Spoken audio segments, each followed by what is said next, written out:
Chapter 7, Opening Scene. The purpose of the opening scene is to hook your readers. We all know this, in theory. However, execution is often not only difficult to create, almost impossible to perfect, and sometimes so terrifying, we freeze. Many novels have never been started because the author can't think of a perfect opening scene. My trick for the extreme planner: don't write an opening scene. Or rather, write an opening scene with every intention of changing it later.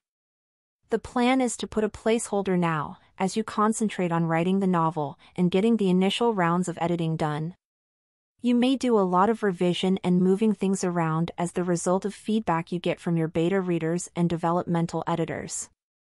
So why worry now about what that perfect first scene will be? You don't know it yet. Just writing, insert opening scene here, can help you get over the hump of needing to write it first. First scene exercise: write the first scene you want, without regard to how exciting or interesting it is. Include all the world building and character description you want. Put it away for later. Maybe save it as a giveaway to your newsletter fans someday. As I mentioned before, the initial opening scene is often better if cut from the final manuscript.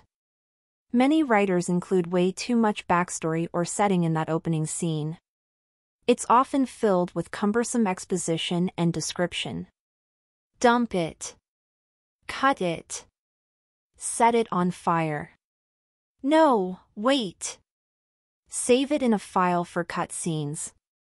You may need some of that data later, but it's much more digestible if cut into little bits and fed throughout the story. This is especially true if your character's backstory includes some tragedy. Why would you give that juicy detail away to the reader straight out of the gate? Hint at the tragic tale near the beginning and dole out breadcrumbs throughout the story, making that tragedy color the character's actions. Make the reader want to get to the end to find out the true details of that mysterious past. Think of the juicy backstory as spices. Everyone loves a well-spiced meal. But if you pile on too much spice at once, it's unpalatable.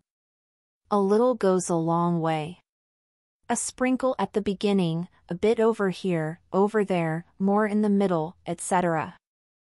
As an extreme planner, I like to write info dump scenes just to get it out of my system. Then I cut it out of the main manuscript, working the details in where needed/appropriate. Sometimes it doesn't all make it in on the first draft, or ever. But, for me, it's a lot easier to craft a dynamic scene if I'm not trying to world build at the same time. A good first scene, in this modern reader world, usually needs some conflict. I recommend a typical life setting for your main character, and then toss in some chaos. Show their character by how they react to that chaos, rather than telling your reader she was a sarcastic grandmother or he was a hard-edged old soldier. Show the readers by having them argue with someone who is giving them a hard time. This opening conflict doesn't have to be related to the overarching goal or quest of the character. However, bonus points if you can get it related to either, or to something they've always wanted and can't get. The opening scene should create some sense of tension, a fight, an argument, a struggle. It shows the character's mettle and personality far more than descriptive narrative will. Opening lines. You only have one chance to make a great first impression. That is true of novels as well as meeting people. Fascinating that opening lines isn't until halfway through the book, isn't it? But in my process, there's a lot of work that needs to be done before I can allow myself the torture and luxury that is crafting the opening lines of a novel. There are other methods, of course, but this is my method. Opening lines are incredibly important. They are the hook that draw your reader into the world you have created. Get them wrong, and your reader may decide to move on. Get them right and you have pure gold. Don't let this scare you. If need be, start writing your novel with scene 2. Or as I suggested earlier, write a placeholder scene, and come back to it. Do whatever trick you can to psych yourself out of paralytic fear and write. There are many rules to writing, but do keep in mind that rules are meant to be broken. If done right, you can get away with breaking them all. But for most mortals, it is good to keep the following in mind. Trope, in storytelling terms, a common cliché or convention. All genres have tropes associated with them. Tropes can be used in your story to keep fans of the genre interested. This is called writing to the genre. For instance, romance stories have tropes like enemies to lovers and happily ever after endings. Opening your story with tropes, however, can be dangerous. For instance, the main character wakes from a dream, or glances at themselves in a mirror, giving the author a chance to describe them. Opening a thriller novel with a thunderstorm. These are tired tropes because they're so overdone. Most agents will automatically reject a book starting with them. It's not strictly forbidden to use tropes to open your story, but they work best if you add a twist. Start with something happening, even if it's just the character wanting a glass of water. This doesn't have to be ninja-tacking action. It can be an argument. Catch them with some action. It might be something as simple as a phone call or overhearing a coworker gossip about you. Still, the first scene should have something interesting/exciting going on to draw the reader in. A term for starting in the middle of the action is in media res, or in the midst of the plot. An example of this is the Odyssey, which starts with most of Odysseus' journey already complete and only flashes back to what's happened earlier. On the other hand, don't start in the middle of too much action. You don't want to confuse the poor reader with a 10-person ninja battle before you give them a chance to care for your character. They might not even realize who that character is yet. Which brings me to my next point. Name your character quickly. I would suggest the first 3 lines, if not the first. It doesn't have to be his full title and associations. You don't have to mention his name as Chief Ruadri Mac Conalad Mac Duan Sleeb. You could just say Chief Ruadri, or simply the Chief. But give the character a name, perhaps a bit of his personality, right away. Don't keep him as a nebulous blob. Not naming him is distancing, and the reader doesn't connect with them. This is particularly true if you have dialogue as your opening line. Tell us who is talking right away. Too many unreferred pronouns can easily confuse. It's perfectly clear in your mind's eye, but new readers are a blank slate. Avoid long exposition or scenery, also known as a data dump. Exposition is lovely and needful, but in small doses. The opening scene of a book is especially vulnerable to such things. One line at a time, interspersed in the action or dialogue, is much more palatable. Yes, I know you want to open the door into your lush and imaginative world. Baby steps. After you've written a first draft of your novel, take some time to craft killer first lines. Something that people will want to read on to learn more. This is harder than you think. You can brainstorm dozens of lines and still not have a fantastic one. However, the first line has one job: hook the reader. This can be done in a variety of ways, but if you can set up tension, introduce an intriguing concept, or introduce the main character, you're halfway there. If you decide to start with a bit of philosophy, make sure it segues into your story nicely and fairly quickly. Many classic novels start out this way, and that's wonderful. See below examples, such as Pride and Prejudice. But that is no longer the popular style, so if you are going to try to make that work, make sure it's flawless. Keep in mind also that many older novelists, like Charles Dickens, wrote in serial form and were paid by the word.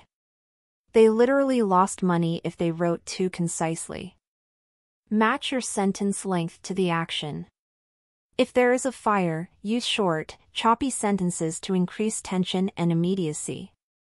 If the action is a gatecrasher at a Victorian tea party, you can use longer sentences to match the more relaxed setting. It's tempting to be mysterious and flowery in the opening lines. If this is epic fantasy, even more so. But too much mystery can be off-putting as well. Each unknown is stored in a reader's brain as something to discover. There are only so many unknowns a reader is willing to hold on to until they are bored and tosses the book at the wall. Choose your mysteries well and make them relevant to the story. The opening of The Lovely Bones is a great example of this. My name was Salmon, like the fish, first named Susie. I was 14 when I was murdered on December 6, 1973. Right away, you know the main character was murdered. But who murdered her? That's the mystery we search for throughout the book. She doesn't waste time with descriptions yet, but you already know a lot about her. Make us care for the main character right away. Give us some details about them. Are they avoiding sweets because it will make them fat? Are they worried about the boss's new favorite employee taking over? Are they hungover because their girlfriend dumped them for their best friend? Try to only introduce 2 or 3 characters in the opening scene. Readers are just meeting these people, so it's better to let the reader get to know them a little before bringing in new players. This lets them form an image in their mind and develop sympathy for them. It was a dark and stormy night. Don't start with the weather. It's trite, overdone, and pretty boring.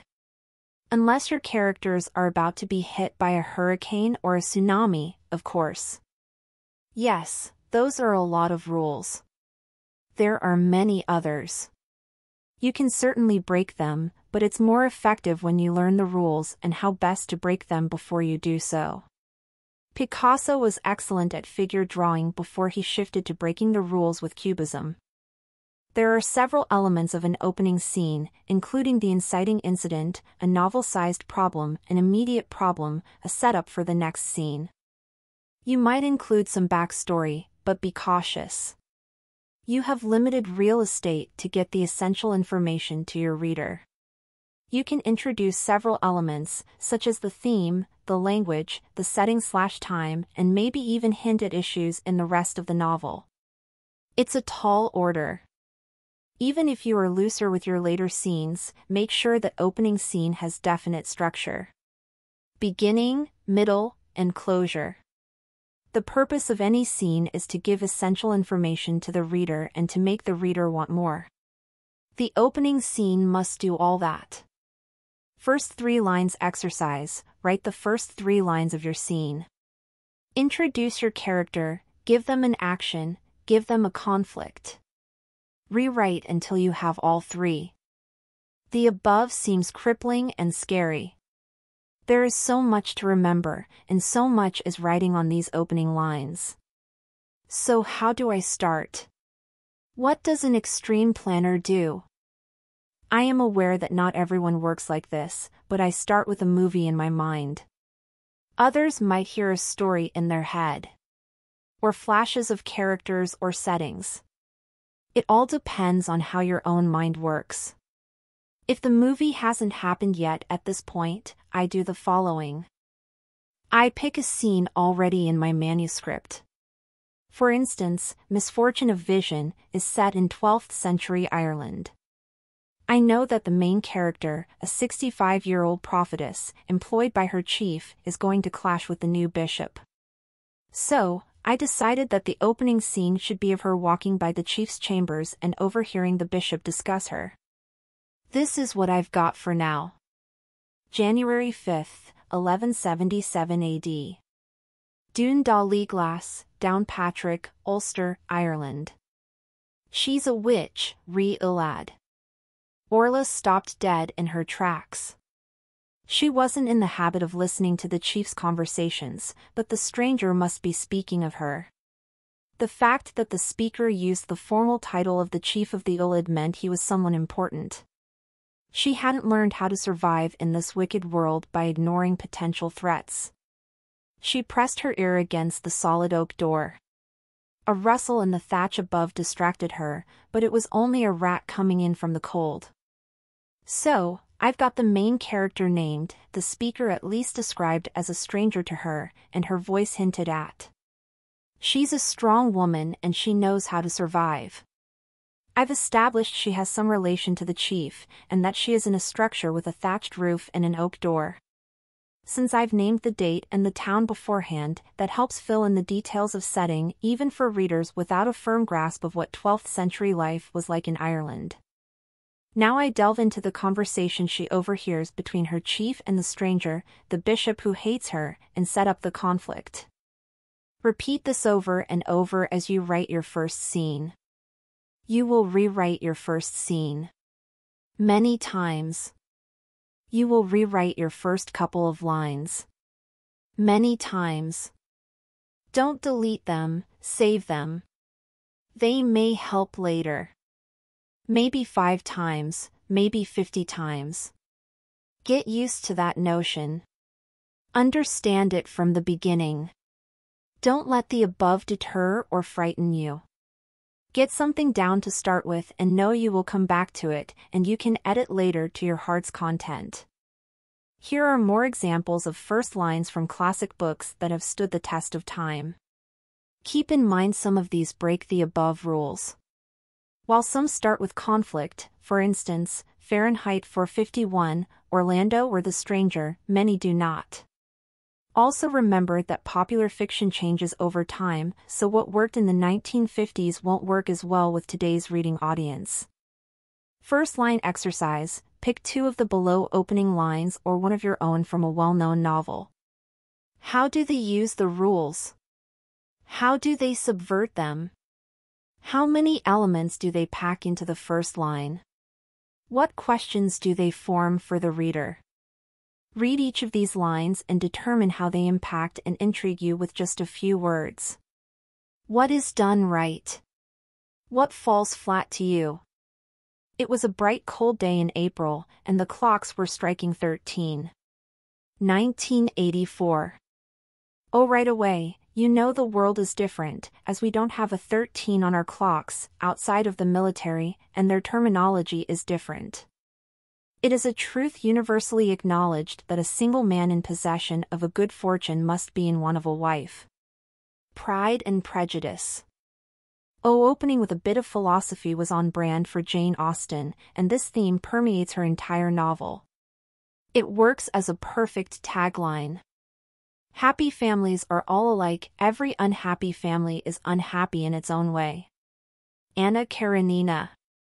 Oh, this intriguing bit of philosophy draws interest, as we now expect to be told of an unhappy family, and we aren't disappointed. It makes the reader ask questions. Ships at a distance have every man's wish on board. Their eyes were watching God. I love the imagery of this and the allegory of wishes. It promises someone reaching for their dreams. Call Me Ishmael. Moby Dick. Oh, short, abrupt, and includes the narrator's name. It's an unusual name, and you know right away it's a first-person point of view. Many years later, as he faced the firing squad, Colonel Aureliano Buendia was to remember that distant afternoon when his father took him to discover ice. 100 Years of Solitude. Oh, this sets up the framed tale, introduces conflict and character immediately, and even hints at their backstory, lots of heavy lifting for one sentence. It was a pleasure to burn. Fahrenheit 451. Oh, again, full of intrigue and questions. What are they burning? Why? To whom was it a pleasure? It was the best of times, it was the worst of times, it was the age of wisdom, it was the age of foolishness, it was the epoch of belief, it was the epoch of incredulity, it was the season of light, it was the season of darkness, it was the spring of hope, it was the winter of despair. A Tale of Two Cities. Oh, this is way too ponderous for modern novels, but it worked well for Dickens. It gives a sweeping setting, highlighting the conflict of war and repression. Someone must have slandered Joseph K., for one morning, without having done anything truly wrong, he was arrested. The trial. Oh, instant conflict, and a mystery about why the conflict occurred. And while we don't know the narrator's name, they tell us about Joseph. If you really want to hear about it, the first thing you'll probably want to know is where I was born, and what my lousy childhood was like, and how my parents were occupied and all before they had me, and all that David Copperfield kind of crap, but I don't feel like going into it. If you want to know the truth, The Catcher in the Rye. Oh, this opening line is full of the personal voice of the narrator, and not only tells us it's a young adult novel, but that the narrator is telling their own story. It was a wrong number that started it, the telephone ringing 3 times in the dead of night, and the voice on the other end asking for someone he was not. City of Glass. Oh, conflict and mystery straight out of the gate. Mother died today. The Stranger. Oh, another blunt, strong conflict opening. Dr. Weiss, at 40, knew that her life had been ruined by literature. The Debut. Oh, this begs many questions and introduces the character. We might find it difficult to picture how someone's life can be ruined by literature, so we're intrigued and want to read on to discover how it's possible. There was a boy called Eustace Clarence Scrubb, and he almost deserved it. The Voyage of the Dawn Treader. Oh, character introduction, and narrator's voice is snarky. Also, a hint at Eustace's character, which is intriguing. Why does he deserve it? Opening scene exercise. Write your first scene again, with attention to the above advice, using your first 3 lines.